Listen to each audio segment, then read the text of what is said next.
So dear students, so last class at মই এটা problem দি থৈছিলো solution কৰা নাই question to এনেকুৱা আছিল is the function fx equal to modulus of x differentiable at x equal to 0 x equal to 0 differentiable হয় নেকি আমি চেক কৰিব লাগে so fx equal to modulus of x function to মই piecewise function বনাই ললো নবনালো হয় আমি এটা বনাই লৈছো এটো fx equal to modulus of x x when x is greater than equal to 0 minus of x when x is less than 0 so here the right hand derivative check koilo right hand derivative limit is tends to 0 plus f of 0 plus h minus f of 0 whole thing divided by h it is right hand derivative so h tends to 0 plus h equal to h minus f of 0 whole thing divided by h tends to 0 plus that means h is positive therefore f of h equal to h so ultimately this equal to 1. Similarly, left hand derivative limit h tends to 0 minus f of 0 plus h minus f of 0 whole thing divided by h is 0 plus h equal to h tends to 0 minus therefore this equal to minus of h this equal to minus of h minus 0 divided by h therefore minus 1 here right hand derivative is not equal to left hand derivative therefore fx equal to modulus of x is not differentiable at the point x equal to 0. কিন্তু এটা কথা মনত ৰাখছোন f of x equal to modulus of x is continuous at x equal to 0. Modulus function এনে continuous থাকে 0 to continuous আমি specially proof কৰিছিলো so ইয়াত এটা ইম্পৰ্টেন্ট এটা বস্তু এটা নোট কৰি থোৱা f is differentiable if each graph যদি আমি গ্ৰাফত যদি চাও has no corner point no corner point graph to jodi kono corner point na thake then f is differentiable and has unique tangent with finite slope at every point on the curve so curve to every point of jodi unique tangent draw ko paro ba tatke beshi tangent draw koile kintu hetu hei no hobo aru tangent bila kenuka hobo lego with finite slope infinite slope hobo noribo তেতিয়া ফাংশনটো গ্ৰাফত যদি আমি চাও গ্ৰাফিক্যালি figure চালে কৰি নাচালে হ'ব আমি তেতিয়া গম পাই যাম f is differentiable হয় না নহয় সো ইয়াতে চোৱা মই fx modulus of x গ্ৰাফটো কৈছো এটো হলে fx modulus of x এটো fx modulus of x এটো গ্ৰাফটো ঠিক আছে না ইয়াত এটা কৰ্নাৰ পইণ্ট দেখিছানে চুক এটা ওলাইছে ন এনেকুৱা চুক এটা ওলাইছে ন এটো চুক এটা ওলাইছে एक কৰ্নাৰ পইণ্ট থকছে কোড কৰ্নাৰ পইণ্ট লাইছে 0 ত লাইছে এখানে কি 0 ত কন্টিনিউ সৰি ডিফাৰেন্সিবল নহয় 0 ডিফাৰেন্সিবল নহয় এটা আমি ম্যাথমেটিক্যাল প্ৰুফও কৰিলো এটো প্ৰুফ কৰিলো fx modulus of x not differentiable at the point x equal to 0 কিন্তু গ্ৰাফত চালে এটো লাই যাব আৰু এটা মই গ্ৰাফ এটা দিছো এনি কাৰ্ভ এটা দিছো এই কাৰ্ভটো চোৱা c1 পইণ্টত c2 পইণ্টত c3 পইণ্টত কাৰ্ভটো কি আছে কৰ্নাৰ পইণ্ট ওলাইছে কৰ্নাৰ পইণ্ট ওলালে মানে কি হয় ইয়াত তুমি টেনজেন্ট যদি ড্ৰ কৰো এটো পইণ্টত ইনফাইনাইট টেনজেন্ট ড্ৰ কৰিব পাৰা এনেকুৱা ধেৰ টেনজেন্ট আহি যাব ইয়াত ধেৰ টেনজেন্ট ড্ৰ কৰিব পাৰি সো এখানে এই পইণ্ট লগত কি হয় এনেকুৱা ইয়াত ধেৰ টেনজেন্ট আহিব এনেকুৱা ধেৰ টেনজেন্ট আহিব সো এখানে এইটা পইণ্টত কি ডিফাৰেন্সিবল নহয় এডি point c1 c2 c function is not differentiable আৰু এটো এটা কাৰ্ভ এটো এটা এটো সাপোজ এটো এনেকা এটা কাৰ্ভ এটো ইয়াতে চোৱা ইয়াত যদি এটো পইণ্টত মই টেনজেন্ট ড্ৰ কৰিব লাগে tangent to parallel to the y axis হ'ব বা এটো y এক্সিস হৈ আছে বা তুমি তাৰ কাৰণে বেলেগ কাৰ্ভ লব পাৰা বেলেগ কাৰ্ভটো হ'ব এটো সাপোজ এটো এটা কাৰ্ভ এটা ইয়াত যদি টেনজেন্ট ড্ৰ কৰা টেনজেন্টটো কি হয় এটো পইণ্টত টেনজেন্টটো এটো একচুয়ালি ৰিয়েল ভ্যালু ফাংশন হয় নাই মই এটো গ্ৰাফটো একচুয়ালি মোৰ অসুবিধা হৈছে এটো ধৰা এটো ৰিয়েল ভ্যালু ফাংশন হৈ আছে সো এটো পইণ্টত যদি মই টেনজেন্ট ড্ৰ কৰিব লগা হয় ইয়াত টেনজেন্টটো কি হ'ব টেনজেন্টটো to parallel to the y axis হৈ যাব আৰু টেনজেন্টটো যদি parallel to the y axis হয় তেতিয়া হলে তা ডিফাৰেন্সিবল নহব কিন্তু কেলে নহব একচুয়ালি ডিফাৰেন্সিয়েশনতে এটা ডেৰিভেটিভ এটা f dash of x তো কি কৰে ফাংচনটোৰ এনি পইণ্টত টেনজেণ্ট ডিফাইন কৰি থাকে। এটা আমি নেক্সট ক্লাছত বা তাৰ পিছৰ ক্লাছত আমি পাম যেতিয়া এপ্লিকেশ্যন অফ ডেৰিভেটিভলৈ যাম। চ' একচুৱেলি এফ ডেছ অফ এক্সটো বেলেগ নহয়, সেইটো গ্ৰেডিয়েণ্ট অফ দি টেনজেণ্ট।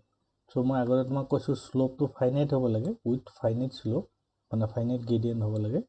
কিন্তু যদি টেনজেণ্টটো পেৰেলেল যদি ৱাই এক্সিছ হৈ যায় শ্লোপটো ইনফাইনাইট হৈ যাব, tan theta is equal two pi by 2 infinity হৈ যাব। চ' সেইকাৰণে সি ডিফাৰেঞ্চিয়েবল নহয়। এনিৱে এইটো এটা বহুত ইম্পৰ্টেণ্ট থিয়ৰেম, এইটো এক্সামত কেতিয়াবা অহা দেখা যায়। If a function f is differentiable at a point x equal to c, then it is also continuous at that point. তাৰমানে কৈছে কি যে এটা ফাংচন যদি এটা পাৰ্টিকুলাৰ পইণ্টত কণ্টিনিউৱাছ ডিফাৰেঞ্চিয়েবল হয় তেতিয়াহ'লে সেই পইণ্টত সি কণ্টিনিউৱাছ হ'ব। তাৰমানে every differentiable function is continuous. Since f is differentiable at x equal to c, suppose এটা c পইণ্ট ডিফাৰেঞ্চিয়েবল হয়, চ' ডিফাৰেঞ্চিয়েবল হ'লে এইটো আমি তাৰ ডেফিনিশ্যন আছিলে f dash of c is equal to তাৰ ডেফিনিশ্যন, সেইটো আমি আগতে লিখি কৈছোঁ। Limit f dash of c is equal to limit x tends to c f of x minus f of c whole thing divided by x minus c. এইটো হ'ল definition of derivative first প্ৰিন্সিপলৰ পৰা আহে এইটো, হয়নে? তোমাৰ আমাক কৈছে F is differentiable at x equal to at a point x equal to c, so তেতিয়াহ'লে এইটো হ'ব, এইটো আমাক given. Now we have to prove that the function is continuous at the point x equal to c. So now f of x minus f of c, এইটো মই এনেকৈ লিখিব পাৰোঁ f of x minus f of c divided by x minus c এটা নিউমাৰেটৰ ডিনোমিনেটৰ multiply কৰিলোঁ, x minus c এটা নিউমাৰেটৰ ডিনোমিনেটৰ multiply কৰিলোঁ। কেতিয়া কৰিব পাৰিম? For x is not equal to c. x equal to c হ'লে কিন্তু এইটো 0 হৈ যাব, 0 টাৰ্মটো আমি ওপৰত নিউমাৰেটৰ ডিনোমিনেটৰ মাল্টিপ্লাই কৰিব নোৱাৰিম, নন 0 টাৰ্মহে মাল্টিপ্লাই কৰিব পাৰিম। x is not equal to c. So x is not equal to c means x tends to c ল'ব পাৰোঁ মই। x tends to c ডেফিনেশ্যনটো আছিলে if x tends to c means x is not equal to 2 almost x tends to c means x is not equal to c almost equal to c. So x tends to c বোৰ দুইফালে limit লৈ ল'লোঁ, limit ল'লে এইফালে এইটো এনেকুৱা হৈ গ'ল আৰু এইফালে হৈ গ'ল limit x tends to c f of x minus f of c divided by x minus c into x minus c. So ইয়াতে মই লিমিটটো ব্ৰেকেটটো খুলি দিলোঁ, এইটো এনেকুৱা হৈ গ'ল আৰু ইয়াতো মই দুটা ফাংচনৰ প্ৰডাক্ট হৈ আছে, এইটো এটা ফাংচন আৰু এইটো এটা ফাংচন। যদি মই দুটা ফাংচন কনচিডাৰ কৰোঁ, দুটা জেগাত বেলেগে বেলেগে লিমিট দিলোঁ। চ' লিমিট দিলে ফাইনেলি কি হৈ গ'ল, ইয়াতে limit x tends to c f of x আৰু এফ অফ চিটো কনষ্টেণ্ট, চ' ইয়াত লিমিটৰ কোনো এফেক্ট নহ'ল, গতিকে লিমিটটো নাইকিয়া হৈ গ'ল। আৰু এইটো তোমাৰ এইটো from definition limit x tends to c f of x minus f of c, এইটো যিকোনো কি আছিলে আমাৰ from definition this equal to f dash of c, এইটো ফাইনাইট নাম্বাৰ এটা, এইটো finite into x tends to c x minus c. So limit x tends to c x minus c is equal to 0, is equal to 0. So this equal to 0. So finally কি পালো তেতিয়াহ'লে limit x tends to c f of x equal to f of c. That means limiting value is equal to limiting value of the function as x tends to c is equal to value of the function at x equal to c. Therefore hence f is continuous at x equal to c. Okay. The converse of the above statement is not true. তোমাৰ যেটো থিওৰেমটো আছিলে, থিওৰেমটো নেসেসাৰি and sufficient condition নহয়, so one ওয়েতে আছে। তোমাৰ converse of this statement means every continuous function may not be differentiable. Converse is not true in always, in general. সদায় true নহব পাৰে, কেতিয়াবা হ'ব কিন্তু কেতিয়াবা নহব পাৰে। Every continuous function may not be differentiable. এইটো বহুত ইম্পৰ্টেণ্ট কথা, এইটো আমি সদায় মনত ৰাখিব লাগিব, সদায় এইটো লৈ পেলাই কুৱেশ্যন সুধি থাকে। Give an example that a function is continuous at a point but not differentiable at that point. তেতিয়া আমি এক্সাম্পল লৈ লিখোঁতে এনেকৈ লিখিম, for example f x equal to modulus of x, বা বেলেগ এক্সাম্পলো আছে মই ক'ম, fx equal to modulus of x. So fx equal to modulus of x function to my piecewise function banalo is continuous at x equal to 0 but not differentiable at x equal to 0. আমি অলপ আগত proof কৰিছিলো fx equal to modulus of x is not differentiable at x equal to 0. আৰু আমি continuity পঢ়ি থাকোতে proof কৰিছিলো যে fx equal to modulus of x is continuous at x equal to 0. কিন্তু হেনেকে থৈ দিলে নহব ইয়াত যদি মার্কস থাকে কেতিয়াবা 6 মার্কস থাকে 6 মার্কস থাকিলে তুমি দুইটা পার্ট কৰি দিব লাগিব তোমাক যদিও কয় গিভেন এক্সাম্পল দিলেই নহব এক্সাম্পলটো কৰি দেখাব লাগিব তুমি সো এখানে মই ইয়াত কন্টিনিউটি চেকৰ কাৰণে মই কি কৰিলো রাইট হ্যান্ড লিমিট ললো limit x tends to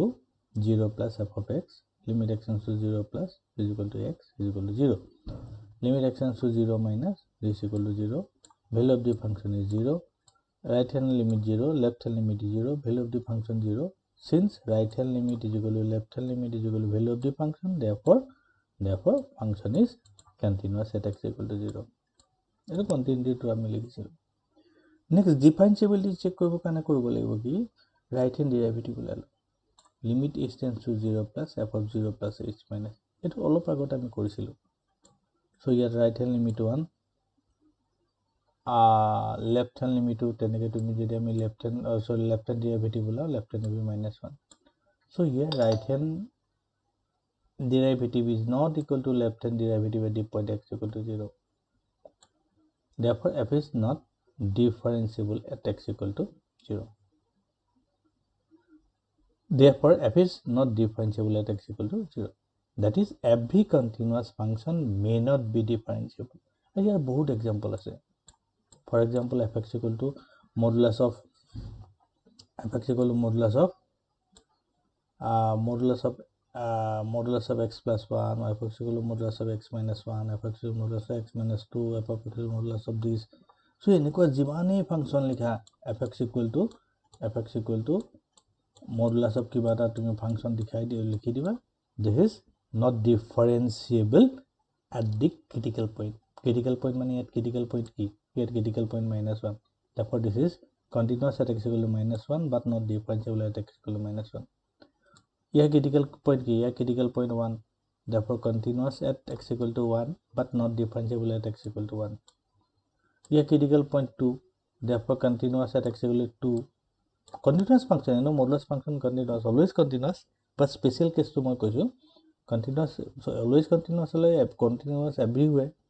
so 2 to continuous hobo but 2 not differentiable belek point can differentiable ase dei 2 differentiable nahoy similarly to code here critical point ki hobo here critical point hol x equal to minus 3/2 so not differentiable at the point minus 3/2 and teneke bahut function ase so modulus function eta lele hego tomak jodi koy give an example that function is continuous at a point but not differentiable at the point tumi nije eta function lobo para bookot fx equal to modulus of x likha ase aru tumi yat jikono function e tumi consider kori lobo para so exercise 5.2 t differentiation ase হেগিরা first principle পা কৰিবলে কোৱা নাই যদি আমি first principle পা কৰিলে বেছি ভাল হয় but ইয়াতে সোৱা question number 9 prove that the function f is given by fx equal to this or x belongs to r not differentiable at x equal to 1 পাৰিবা এটো কৈছো মই এটো পাৰিবা first continuity check it is not differentiable at x equal to 1 first function to বনাই লবা fx equal to modulus of x fx equal to piecewise function banale piecewise function banaba fx equal to modulus of x function kenuka hobo is equal to x minus 1 when x minus 1 is greater than equal to 0 that is x is greater than equal to 0 1 are is equal to minus of x minus 1 that is 1 minus x when x minus 1 is less than 0 therefore x is less than 1 so it x is greater than equal to 1 karone eto function hogo less than 1 karone eto function hogo piecewise function so yet tumi eta differentiability check koribo pariba next question is question number 10 question number 10 to tomak thogi dibo pare getiba prove that fx equal to greatest integer of x lies between 0 and 2 is not differentiable at x equal to 1 and x equal to 2 proof কৰিব লাগে আমি এইটো যদি তুমি কেতিয়াবা তোমাৰ কেনেকৈ ঠগিব এতিয়া ধৰি লওক তোমাক ইয়াত 1 মাৰ্ক দি থৈছে তুমি গোটেই দীঘলকৈ গোটেইসোপা কৰি পেলাই এনে মৰিবা সেনেকুৱা নকৰিবা যদি 1 মাৰ্ক দিয়া থাকে আমি ইয়াত ডাইৰেক্ট ক'ম at x equal to 1 and 2 integral point at he discontinuous হৈ আছে discontinuous হলে হি কি হ'ব not differentiable হ'বই not differentiable by theorem differentiable হলে continuous হ'ব যদি continuous নহয় তেতিয়াহলে differentiable নহয় ঠিক আছে নেক্সট আৰু এটা এক্সাম্পল চোৱা তোমাৰ বেলেগৰ পৰা দিছো write the points where fx equal to modulus of x plus 5 modulus of x minus 6 is not differentiable the write the points বিলাক লিখিব লাগে আমি ক'ত differentiable নহয় so ইয়াৰ critical point বিলাকত differentiable নহয় এইবোৰ সব ইয়াতে কৰ্ণাৰ পইণ্ট ওলাব 0 ত ওলাব x equal to -5 ত ওলাব x equal to 6 ত ওলাব কৰ্ণাৰ পইণ্ট ওলাব কন্টিনিউয়াস হৈ আছে এটো মডুলাস ফাংশন কন্টিনিউয়াস এটো মডুলাস ফাংশন কন্টিনিউয়াস এটো কন্টিনিউয়াস ফাংশনৰ সাম therefore কন্টিনিউয়াস হৈ আছে কিন্তু ইয়াতে 0 ডিফাৰেন্সিয়েবল নহয় ইয়াতে -5 ত নহয় ইয়াতে 6 ত নহয় তাৰমানে তিনটা পইণ্ট 0 -5 and 6 অত ফাংশন বিলাক কি হ'ব not differentiable find a and b if fx equal to this এটো এটা প্ৰবলেম এটো কমন স্ট্যান্ডাৰ্ড তো হাই যেটো পাৰিবা সবে কৰিব পাৰিবা এবোৰ এন্ট্ৰেন্সটো হাই এবোৰ problem so find a and b if fx is differentiable at x equal to 1 so fx to যেতিয়া differentiable হয় তেতিয়ালে fx to কি হ'ব at the point of 1 যদি differentiable হয় তেতিয়ালে 1 ত হি কন্টিনিউয়াস হ'ব so continuous হলে আমি কি ফর্মুলা পাইছিল আমি right hand limit is equal to left hand limit is equal to value of the function এটো এটা কেস 1 আহিব কেস 1 continuous হ'ব আর কেস 2 টি ডিফারেন্সিবল হোৱা কাৰণে হি right hand derivative is equal to case 2 right hand derivative is equal to left hand derivative হ'ব so এই দুটা কেসৰ পৰা দুটা কোৱেশ্চন পাবা দুটা সলভ কৰি দিলে তুমি ইয়াৰ বি ভ্যালু পাই যাবা এটো নিজে ট্ৰাই কৰিবা ওকে থ্যাংক ইউ ইয়াৰ পৰা তোমালোকৰ মই ডিফাৰেন্সিবিলিটি মোৰ শেষ হৈ গ'ল আৰু কন্টিনিউটো শেষ হ'লেই ডিফাৰেন্সিবিলিটি শেষ হৈ গ'ল থ্যাংক ইউ